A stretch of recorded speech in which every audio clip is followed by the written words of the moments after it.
Hello guys, welcome to my YouTube channel. कैसे हैं आप सब?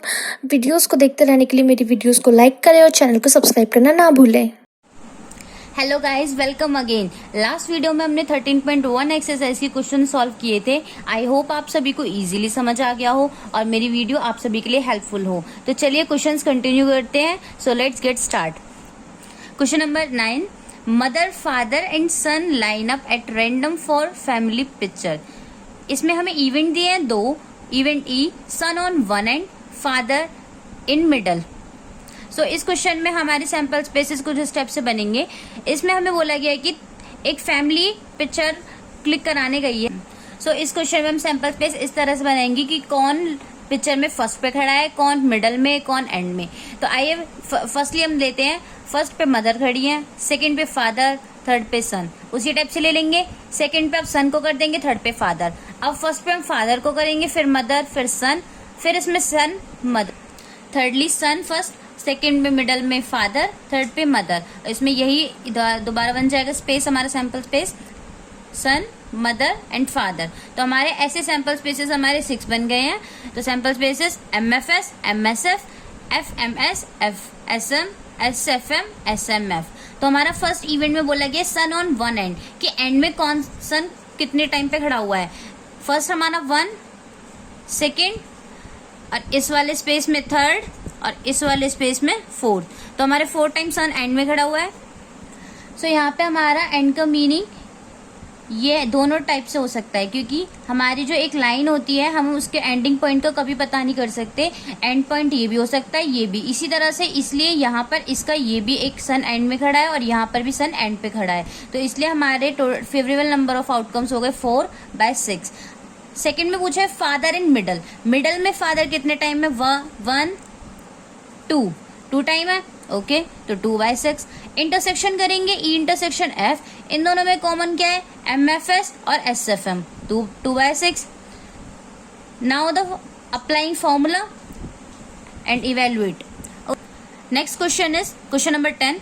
अ black and red dice are rolled. 2 dice roll किए हुए हैं, 2 पार्ट है। First A, find the conditional probability of obtaining a sum greater than 9। इसमें बोला गया है जब 2 डाइस को एक साथ थ्रो किया जाता है तो उन पर जो नंबर आते हैं उनका टोटल ग्रेटर देन 9 होना चाहिए। Like 6, 6, 12, 6, 5, 11। Okay, given that black die resulted in 5।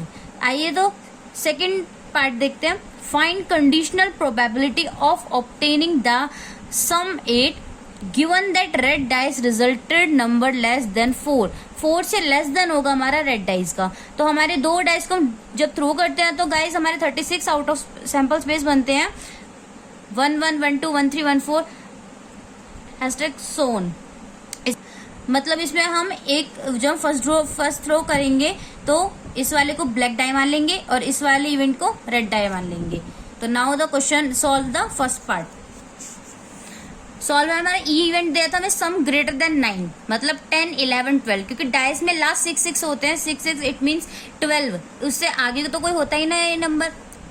तो सैंपल स्पेसेस हमारे 4, 6, 5, 5, 6, 4, 5, 6, 6, 5, 6, 6। और तो कोई हमारे सैंपल स्पेसेस नहीं बन रहे किसी का जो कि किसी के एडिशन करने पे हमारे 10, 11, 12 आ जाए। ओके, तो हमारे ये फेवरेबल नंबर 6 है और total outcome 36। The second event बोला गया है ब्लैक डाई शोज 5। जो हमारा हमने ये था हमारा ब्लैक डाई फर्स्ट वाला, ये 5 शो कर रहा है, तो ये वाली लाइन पूरी आ जाएगी। ओके,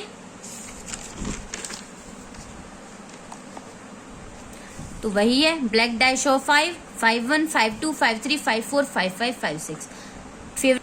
तो यहाँ पर हमारे फेवरेबल नंबर है 6/36। इस वाले इवेंट में हमें 2 डाइस के नंबर्स का टोटल पूछा था और इस वाले इवेंट में हमें बोला है ओनली नंबर, कि हमारे जो ब्लैक डाई है उस पे 5 आना चाहिए, ना कि टोटल। ओके, इसमें हमारा इंटरसेक्शन हो जाएगा 5, 5, 5, 6, 5, 5, 5, 6। Okay, 2/36। Now applying the formula and evaluate them. The next part is a. इसमें बोला था हमारा जो 2 डाइस का सम होगा वो 8 होगा। तो 2, 6, 6, 2, 3, 5, 5, 3, 4, 4। Okay, favourable number 5/36। इसमें वही सेम कंडीशन है, इसमें एडिशन पूछा गया है। 2 डाई को जब थ्रो करेंगे तो उसका एडिशन हमारा 8 आना चाहिए। सेकंड में बोला है रेड डाई लेस देन 4, मतलब जो हमारा जो रेड डाई है जो हमने सेकंड टाइम थ्रो किया था उसमें हमारा वो 1 2 3 शो करना चाहिए, 4 नहीं करना चाहिए, 4 से लेस देन करना चाहिए। तो 1 1 1 2 1 3 2 1 2 2 2 3 3 1 3 2 3 3 4 1 4 2 4 3 5 1 5 2 5 3 6 1 6 2 6 3। गाइस जो ये वाला है ना फर्स्ट, ये हमारा ब्लैक डाई है और ये हमारा रेड डाई है, जो कि हमें पूछा गया है कि रेड डाई 4 से लेस होना चाहिए। तो इसमें हमारे सारे 4 से लेस देन नंबर दिए गए हैं, देख लो। और हर उसके जो ब्लैक डाई है उसके साथ हमें रेड डाई दिया गया है जो कि 4 से लेस है। इसमें हमारा ए इंटरसेक्शन बी ए होगा 5 3 6 2, ठीक है। इसके हमारा favourable number 2/36। Now applying the formula is P A intersection B upon probability of B, क्योंकि हमें इसमें प्रोबेबिलिटी बी पूछी गई है। प्रोबेबिलिटी ए बाय बी हमें पता है 2/36, प्रोबेबिलिटी बी हमारी है 18/36। कट आउट करके आंसर आ जाएगा। Question number 11, a fair die is rolled. E दे रखा है हमें 1 3 5, एफ दे रखा है हमें 2 3 और जी दे रखा है हमें 2 3 4 5। अब इसमें फर्स्ट पार्ट बोला गया है गाइस, हमें पहले से ही हमें दे रखे हैं ई के इवेंट्स, एफ के इवेंट और जी के इवेंट्स। अब हमें बोला गया है प्रोबेबिलिटी ई बाय एफ निकालो एंड प्रोबेबिलिटी एफ बाय ई निकालो, ठीक है। इसमें हमें क्या करना पड़ेगा, पहले ई की वैल्यू निकालनी पड़ेगी। प्रोबेबिलिटी ई की वैल्यू होगी 1 2 3, तो हमारे एक डाई में कितने फेसेस होते हैं 6। ई की वैल्यू कितनी है हमारी 3, तो 3/6 ई की वैल्यू। एफ की वैल्यू 2 है और डाइस के फेसेस कितने होते हैं 6, तो 2/6। जी की वैल्यू कितनी है 4, तो 4/6। ओके, इंटरसेक्शन कितना हो जाएगा इन दोनों में देख लीजिए, ई इंटरसेक्शन एफ 3 3 मिल रहा है कॉमन 1/6। इंटरसेक्शन होगा एफ और जी के बीच में 2 मिल रहा है 3 मिल रहा है, तो 2/6। और जी और ई के बीच में क्या क्या मिल रहा है 3 मिल रहा है और 5 मिल रहा है, तो 2/6। तो हमें इसमें पहले हमें इनकी प्रोबेबिलिटी ई निकालनी है, फिर इनके बाद तीनों के बीच में इंटरसेक्शन बताना है। तीन पार्ट्स में हमारा कवर हो जाएगा। फर्स्ट पार्ट में पूछा गया है हमें probability E by F. Probability E by F is equal to formula apply कर देंगे, probability E intersection upon F upon probability F. E intersection F की हमें वैल्यू पता है 1/6, अभी हमने निकाली थी, और एफ की वैल्यू भी पता है 2/6। सेम यहाँ पे कर देंगे। एफ बाय ई में हमने पहले भी बताया था ई इंटरसेक्शन एफ और एफ इंटरसेक्शन ई भले ही लिखे अलग हो लेकिन वैल्यूज एक होती है, तो हमें ई की वैल्यू भी पता है और इंटरसेक्शन की वैल्यू पता है। अप्लाई करके कर देंगे। नेक्स्ट हमें बोला गया है ई अपॉन जी, ई इंटरसेक्शन जी भी निकाला था और जी की वैल्यू भी पता है, कर देंगे। फोर्थ पार्ट में हमें बोला गया है पी जी बाय ई, तो G probability G intersection E upon probability E. G intersection E हमने निकाला था 2/6 और प्रोबेबिलिटी ई की वैल्यू भी है 3/6। कट आउट करके कर देंगे। गाइस इसमें हम ई यूनियन एफ को हम ए की इक्वली मानेंगे। ए हमारा जो हम प्रोबेबिलिटी निकालते हैं ए बाय बी की निकालते हैं, तो ये सेम ही है। बी की जगह जी है और ए की जगह ई यूनियन एफ है। जैसे कि गाइस हम इन दोनों के बीच में इंटरसेक्शन निकालते हैं, ऐसे ही हमें फर्स्ट ऑफ ऑल इन दोनों के बीच में इंटरसेक्शन निकालना होगा, ई यूनियन एफ इंटरसेक्शन जी। तो ई यूनियन एफ हमारा कितना है, ई यूनियन का मीन ई में जितने इवेंट्स और एफ में जितने इवेंट्स है दोनों को एक साथ लिख लेंगे।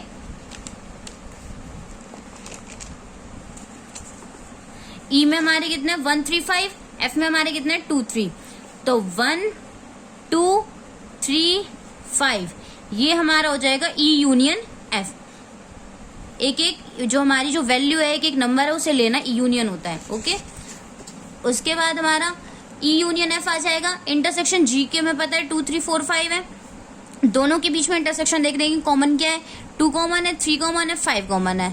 ओके, 3/6। अब हमारे निकाल देंगे ई यूनियन एफ अपॉन जी, E union F intersection G upon probability जी। इसकी वैल्यू हमें पता है 3/6 और प्रोबेबिलिटी जी की हमने फर्स्ट ऑफ निकाली थी 4/6। कट आउट करके 3/4। Okay, the next point is 6 probability E intersection F upon G. इसमें हमें यूनियन नहीं दिया गाइस, इसमें हमें ई इंटरसेक्शन एफ दिया है और जी।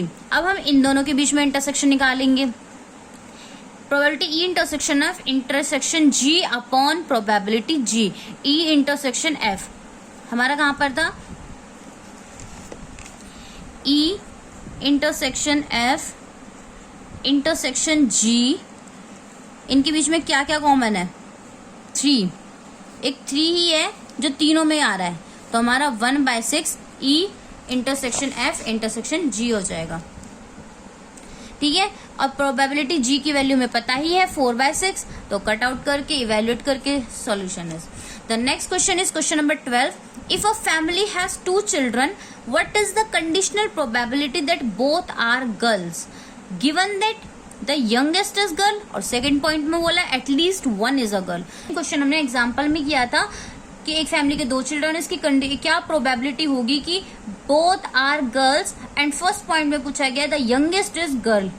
ओके, सैंपल स्पेसेस बनाते हैं। एक फैमिली के 2 बच्चों के सैंपल स्पेसेस 4 बनते हैं, या तो बॉय बॉय या बॉय गर्ल या गर्ल बॉय या फिर गर्ल गर्ल्स। ओके, तो first point is A both are girls, जो कि हमें बोला गया है both are girls.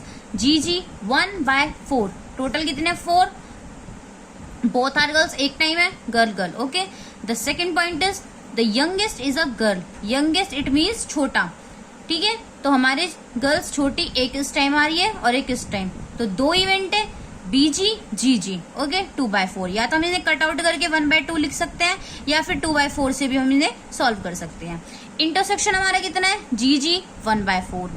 Formula apply कर देंगे। What is the conditional probability both are girls? A की निकालनी है हमें, बोथ आर गर्ल्स ए लिए हमने, तो प्रोबेबिलिटी ए की निकालनी है। Probability A intersection B upon probability B. A intersection B 1/4 और प्रोबेबिलिटी बी हमारा 2/4 या 1/2 करके आंसर डाल सकते हैं। ठीक है, the next point is at least, इसमें 1 is a girl. At least 1 is a girl मतलब एक गर्ल होनी चाहिए या फिर एक से ज्यादा होनी चाहिए। ठीक है, और फर्स्ट में हमारा बोथ आर गर्ल्स ही होगा। सेकेंड पार्ट को सॉल्व करते हैं गाइस। इसमें हमें फर्स्ट में बोला था बोथ आर गर्ल्स, वही इवेंट लगेगा, ई वाला इवेंट तो 1/4। सेकेंड में बोला था एटलीस्ट 1 इज अ गर्ल, कि एक लड़की जरूर होनी चाहिए, या वो छोटी हो या फिर बड़ी हो, या फिर यंगर हो या फिर एल्डर हो। ओके, बीजी जी हमारे 3 इवेंट बनते हैं, 3/4। इंटरसेक्शन हमारा कितना होगा? जी 1/4, सेम है। ओके, नाउ फॉर्मूला अप्लाई करके कर लोगे। Question number 13। An instructor has a question bank consisting of 300 easy true-false questions, 200 difficult true-false questions, 500 easy MCQ question, and 400 difficult MCQ question. If a question is selected at randomly from the question bank, what is the probability that it will be an easy question given that MCQ? इसमें बोला गया question bank है, उसमें true false question और MCQ भी question है।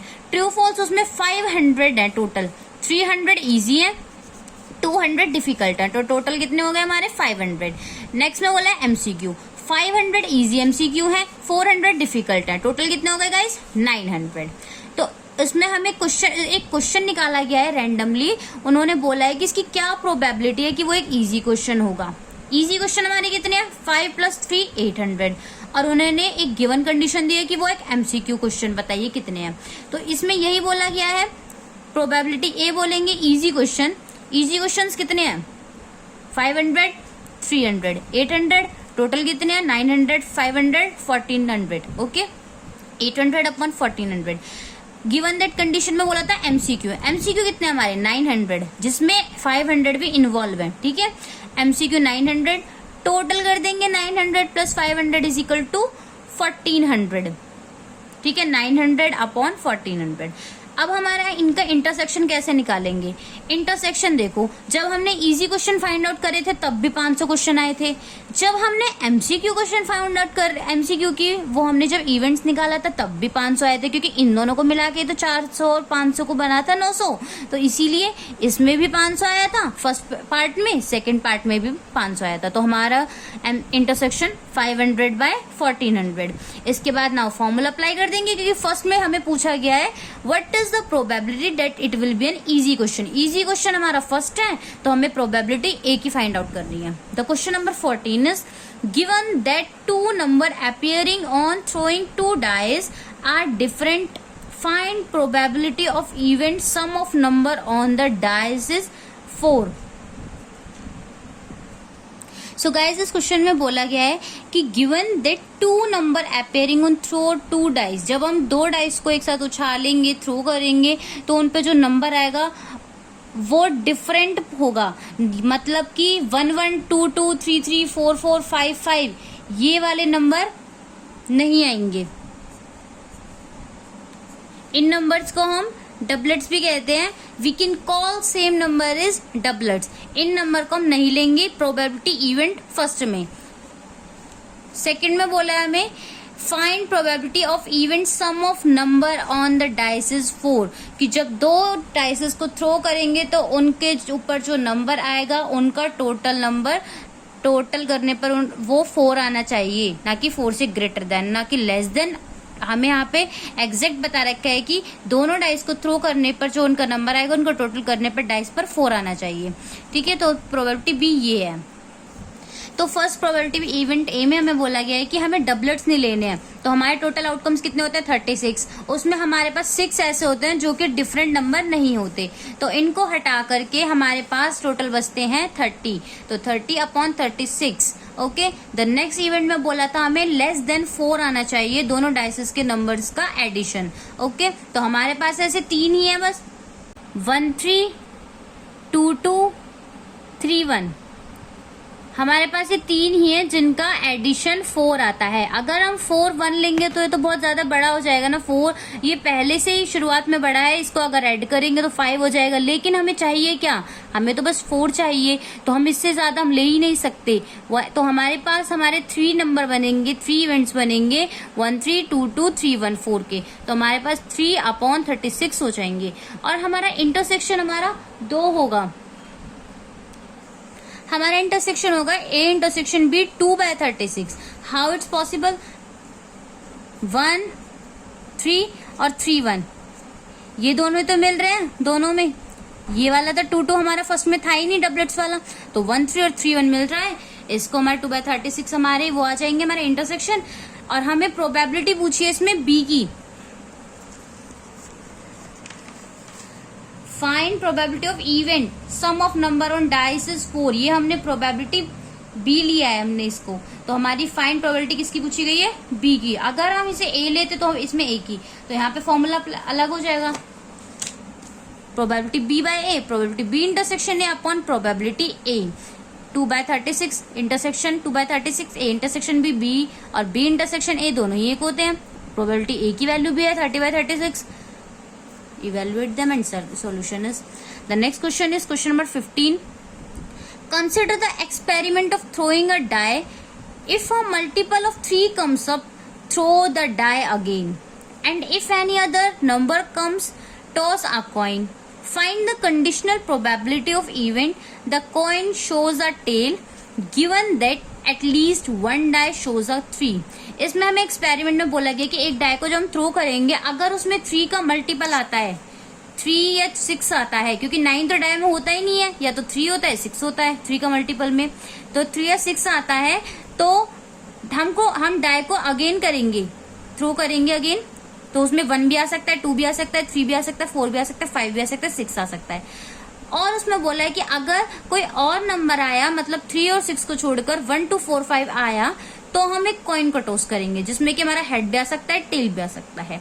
अब हमें इसमें कंडीशनल प्रोबेबिलिटी फाइंड आउट करनी है कि जो कॉइन है वो हमें टेल शो करेगा, और गिवन कंडीशन दी गई है एटलीस्ट 1 डाई शोज अ 3, कि जो डाई है वो कम से कम 3 एक जो थर्ड नंबर है उसको शो करेगा। तो हमारे सैंपल स्पेसेस बन जाएंगे गाइस 3 1 3 2 3 3 3 4 3 5 3 6, फिर 6 के साथ इनका कर देते हैं 6 1 6 2 6 3 6 4 6 5 6 6। ऐसे ही इसके साथ H1 H2 H4 H5 T1 T2 T4 T5। ठीक है, उसके बाद हमारा बोला है फर्स्ट में coin shows tail, tail show कर रहा है वो बस, ओनली ना कि हेड शो कर रहा है। 1T 2T 4T 5T। ठीक है, 1T 2T 4T 5T।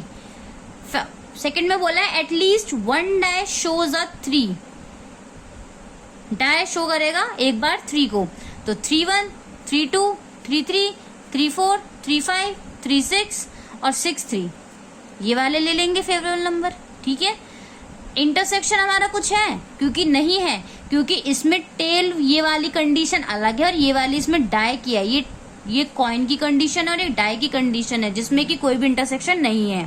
ठीक है, उसमें हमारे प्रोबेबिलिटी ए इवेंट में हमारे 4 इवेंट्स आए थे फेवरेबल नंबर और टोटल हमारे 12 थे। 12 कैसे आए थे वो बताती हूँ। प्रोबेबिलिटी बी में हमारे 7 आए थे, 36, और प्रोबेबिलिटी ए इंटरसेक्शन भी हमारा कुछ भी नहीं आया था, तो इसलिए नथिंग एंड फॉर्मूला अप्लाई कर देंगे। तो गाइज इनकी बात करते हैं, रुको। तो गाइज इसमें हमारे 4 थे, 1t, 2t, 4t, 5t। इसकी प्रोबेबिलिटी कितनी होती है एक डाइस की? 1/6। एक कॉइन की प्रोबेबिलिटी कितनी होती है? 1/2, 1/12। सेम ऐसे ही होगा यहाँ पे, 1/6, 1/2, 1/12, 1/6, 1/2, 1/12, 1/6, 1/2, 1/12 प्लस कर देंगे 4/12। यह इससे हमारा आया 4/12। अब प्रोबेबिलिटी बी में बोला है हमारा जो डाइस का टोटल आउटकम्स हमारे 36 होते हैं, तो ये तो कॉमन है, तो आपको पता ही होगा। तो आइए next question, question number 6। Probability A is equal to 1/2 given है A, probability B is equal to 0, then probability A by B हमें फाइंड आउट करना है। बहुत इजी क्वेश्चन है। प्रोबेबिलिटी ए बाय बी का हमें फॉर्मूला पता है, probability A intersection B upon probability B B हमें पता है, ए इंटरसेक्शन भी नहीं पता। जब बट हमें बी की वैल्यू 0 है, तो 0 से हम किसी भी डिजिट को डिवाइड करते हैं तो नॉट डिफाइंड आंसर आता है। तो ऑप्शन सी इज करेक्ट। ये एमसीक्यू है लास्ट के guys, 2 question. Question number 17, if A and B are events such that probability A by B and probability B by A. Probability A by B हम solution कर देंगे यहाँ पे। Probability A by B का formula क्या होता है? Probability A intersection B is equal upon probability B, और बी बाय ए का probability B intersection A upon probability A. यहाँ इससे प्रोबेबिलिटी ए इंटरसेक्शन बी से बी इंटरसेक्शन ए कट जाएगा, 1 upon probability B is equal to 1 upon probability A. Cross multiply, probability A is equal to probability B. Option D is correct. Okay, तो इसी के साथ हमारी exercise 13.1 is completed. Okay guys, next video में मिलते हैं 13.2 के साथ। Bye, take care. अगर वीडियो में कोई भी प्रॉब्लम हो तो प्लीज कमेंट बॉक्स में कमेंट करके प्रॉब्लम जरूर बताइए, so that I can improve. Stay home, stay safe, and video को लाइक एंड चैनल को सब्सक्राइब करो और वीडियो को ज्यादा से ज्यादा शेयर करो। Thank you guys.